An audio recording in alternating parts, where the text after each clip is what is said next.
Hello बच्चों, class 12 आपको आपके अपने YouTube channel M R chemistry class में आपका स्वागत है। जैसा कि देखिए हम पी ब्लॉक पढ़ रहे हैं। पी ब्लॉक में कल हमने पढ़ा 17वें वर्ग के तत्वों की इलेक्ट्रोविन्यास का था परिस्थिति विवेचना। आज हम पढ़ेंगे क्लोरीन। तो क्लोरीन देखिए, क्लोरीन बनाने की विधि का संक्षिप्त वर्णन देखेंगे। तो सबसे पहले मैं बात करूँगा क्लोरीन। क्लोरीन क्या होता है? Cl2। तो इसकी देखिए दो विधियाँ होती हैं, एक तो प्रयोगशाला विधि, एक बीगन विधि। तो दोनों विधियों से संक्षिप्त वर्णन करेंगे। मैंने आपका समय बचाने के लिए दोनों चित्र आपके रेडी कर दिए। चित्र बहुत ईजी हैं, कोई परेशान होने वाली बात नहीं है।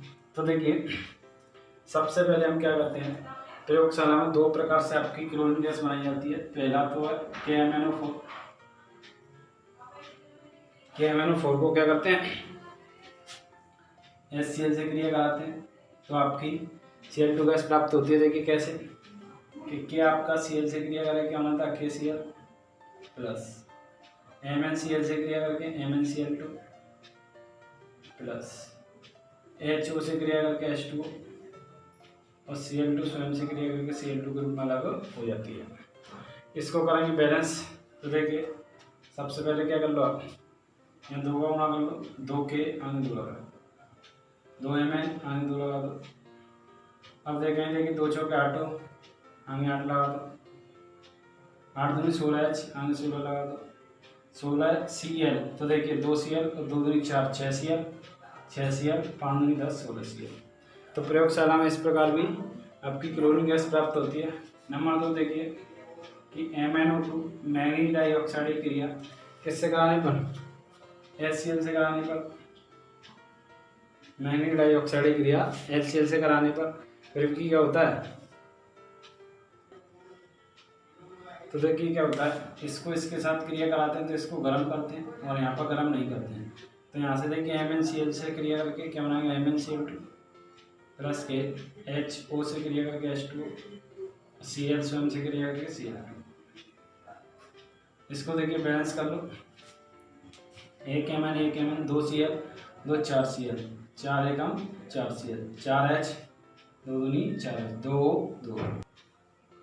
इस पे इसका संक्षिप्त वर्णन किस प्रकार करेंगे कि देखिए सबसे पहला क्लोरीन का प्रयोगशाला विधि में देखिए इस वाले समीकरण को लिखोगे तो यहाँ आपको गर्म नहीं करना है, बाकी सब यही रहेगा। इसको समीकरण लिखोगे तो यहाँ आपको गर्म करना है। तो देखिए किस प्रकार, जैसे मैं इसके लिए संक्षिप्त वर्णन करूँ तो देखिए यहाँ से क्या होगा, इसका संक्षिप्त वर्णन क्या होगा कि देखिए यहाँ से क्या होगा आपका कि एक गोल पेंदे के फ्लास्क में, एक गोल पेंदे के फ्लास्क में MnO2 लेकर और इसमें लगे ऊपर से तिसिल के द्वारा HCl हम लोग बूंद बूंद करके डालते हैं।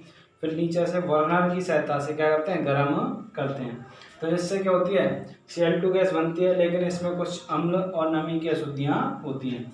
इसलिए इसको हम क्या करते हैं, निकास नली की सहायता से कांच की 2 बोतलों में प्रवेश कराते हैं, जिसकी एक बोतल में H2 भरा हुआ होता है जो इसके अम्ल की अशुद्धियों को अलग कर देता है। फिर इस गैसीय मिश्रण को दूसरी बोतलों में प्रवेश करते हैं जिसमें सल्फ्यूरिक अम्ल भरा हुआ होता है। ये क्या करता है, आपकी नमी की अशुद्धियों को अवशोषित कर लेता है।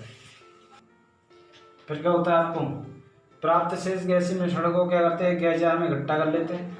यहाँ से आपको शुद्ध और शुष्क क्लोरीन गैस प्राप्त हो जाती है। देखिए एक बार मैं पुनः बोलूँगा आपसे, क्या बोला मैंने कि एक गोल पेंदे के फ्लास्क में MnO2 लेकर और क्या करते हैं, इसमें लगे तिसिल के द्वारा HCl हम लोग बूंद बूंद करके डालते हैं और इसमें लगे बर्नर की सहायता से गर्म करते हैं, जिससे क्या होता है, Cl2 गैस बनती है। और उसमें क्या होता है, कुछ अम्ल व नमी की अशुद्धियाँ होती हैं, इसलिए इसे कांच की बोतलों में प्रवाहित करते हैं। तो पहली बोतल में क्या होता है, H2 भरा होता है, ये अम्ल की अशुद्धियों को अलग कर देता है। फिर इससे इस गैसीय मिश्रण को इसमें दूसरी बोतल में भेजते हैं जिसमें सल्फ्यूरिक अम्ल भरा हुआ होता है। ये क्या करता है, अम्ल की नमी की अशुद्धियों को अवशोषित कर लेता है, जिससे शुद्ध और शुष्क क्लोरीन गैस प्राप्त हो जाती है, जिसे एक गैस जार में इकट्ठा कर लेते हैं। अब देखेंगे, देखिए डीकन विधि द्वारा आपका जो है क्लोरीन गैस कैसे प्राप्त होती है। तो इसके लिए समीकरण देखेंगे। सबसे पहले क्या होता है, HCl की क्रिया O2 से कराई जाती है, किससे, CuCl2 उत्प्रेरक की उपस्थिति में कितने 723 डिग्री केल्विन, 723 केल्विन ताप पर क्या होता है कि डीकन विधि द्वारा HCl की क्रिया O2 से कराई जाती है। क्यूप्रस क्लोराइड की उपस्थिति में 723 डिग्री केल्विन ताप पर। तो देखिए HO से क्रिया करके क्या होना है H2 और Cl से क्रिया करके Cl2 माउंट हो जाता है।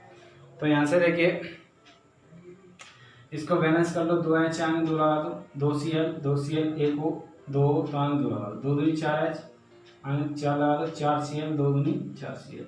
तो यहाँ से जो डीकन विधि द्वारा ये समीकरण प्राप्त होता है। अब देखिए इसका भी सचित्र वर्णन करेंगे।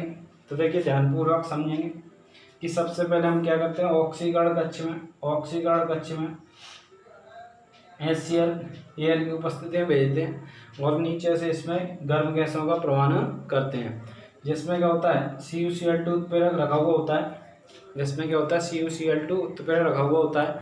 और जब क्या होता है कि ये HCl वायु की ऑक्सीजन के साथ उत्प्रेरक की उपस्थिति में आती है, गर्म गैस है तो गर्म तो होगा ही, उपस्थिति में आती है तो क्या होता है देखिए Cl2 गैस बनती है और इसमें कुछ अम्ल और नमी की अशुद्धियाँ होती हैं। टेम्परेचर ज़्यादा होता है तो गर्म होता है, तो क्या करते हैं हम इस गैसीय मिश्रण को एक शीतकारक कक्ष में ठंडा करके नीचे से दावन कक्ष में भेज देते हैं और ऊपर से जल का प्रवाह करते हैं। तो इसमें जो आपकी अम्ल की अशुद्धियाँ हैं वो अलग हो जाती हैं और शेष Cl2 गैस प्राप्त, उसमें कुछ नमी और होती है, नमी की अशुद्धियाँ फिर से क्या करते हैं शुष्कन कक्ष में भेजते हैं और ऊपर से शांत सल्फ्यूरिक अम्ल गिराते हैं।